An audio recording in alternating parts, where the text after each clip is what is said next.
Like most writers, Patricia Stott Prince has always been writing. There was a time she wrote articles on antiques for magazines and did interviews on shows and antique dealers. Her first book was A Collector's Book of Egg Cups. She gave many presentations and was thrilled to give a lecture in Whitney, England. She has written several short poems for children in the Dr. Seuss style and has had a great fun reading them in primary school classes, both here and in Florida. She is now adding cartoon pictures to them. Patricia winters in Florida, where she belongs to the Destined Snowbird Writers Group. Each week, members are given a prompt, so Patricia has been working on several short stories based on those prompts.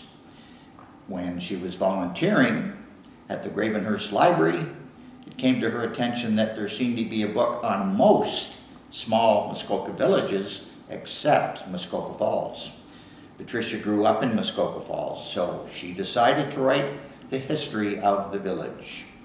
She is reading a few excerpts from the book today, Muskoka Falls, the Village, 1859 to 2018. In the beginning, there was the falls.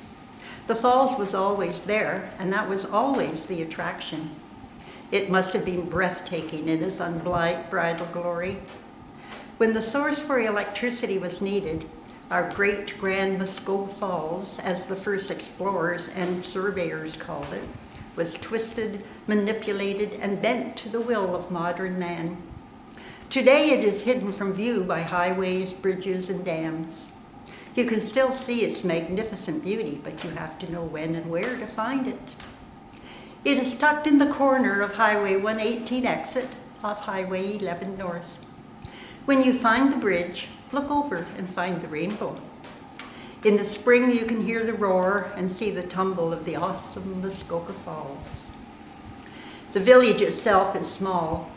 It has gone through quite a few names: the Great Falls, Muskokaville, South Falls, the Falls, and Muskoka Falls. Today it is Muskoka Falls. Let's go back to the beginning. Like many before him, Robert Bell, surveyor, was taken with the Great Falls. He reported to the Commissioner of Crown Lands in 1860 that the falls should be the site for the town of Muskokaville, as it had everything needed for a flourishing town. The village would grow, standing at the crossroads of the Muskoka Road and the Patterson Road.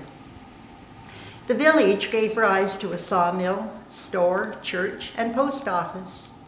Members of nearby settlements, including Bracebridge, came to Muskoka Falls to collect their mail. Over the many years, the church and the school buildings have been an important part of the village, used for many community functions. Muskokaville was laid out with named streets and lots, and the survey was submitted as a legal document on September the 6th, 1866, to the Department of Crown Lands and accepted on September the 7th, 1869. While the falls was magnificent in its beauty and immigrants and enterprising men arrived, it soon became apparent there was a difficulty. The falls was narrow and steep, with shallow water at the base without a large area for docking. Navigation between Gravenhurst and Bracebridge was established on the lakes bypassing Muskoka Falls when A.J. Coburn in 1866 brought his vessel Winona from the wharf in Gravenhurst through the lakes to the bottom of the Bracebridge Falls. Hence, the rest is history. Muskoka Falls was bypassed by navigation and later by the railroads. Bracebridge became the town it is, and Muskoka Falls remained the small village that it is. Three pioneer men who left their mark upon the village were Richard Hanna, Thomas McMurray, and Richard Morrow. Hanna was the only man who built his home in Muskokaville. It was a hard life for these pioneers, especially the women. Most lived in a shanty, planted gardens. They knew how to cook, sew, and wasted nothing. They did this while most of their married life they were pregnant. It appeared the average family had 7 to 9 children. One strong and independent woman making her own choice in difficult times was Rachel Jane Hanna, the daughter of Richard and Christina. Rachel had been raised by her mother, Christina, and her older brother, William. Her mother ran the first post office that Richard established up until 1867 with the help of William. Rachel stayed with her mother until her death in March 1884.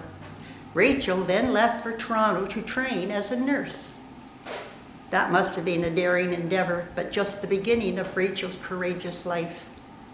In 1890, the Florence Nightingale program was initiated. 600 women applied, and 67 were accepted. 83 made it past the first 2 months of trial, and our Rachel was one of them.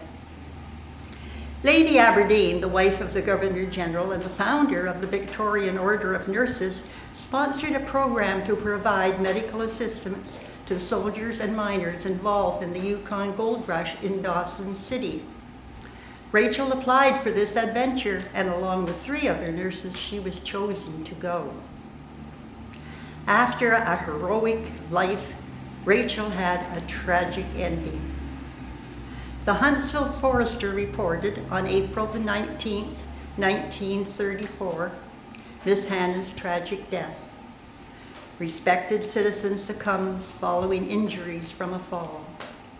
Deep sorrow has been felt in Huntsville following the death on Saturday last of Miss Rachel Hanna.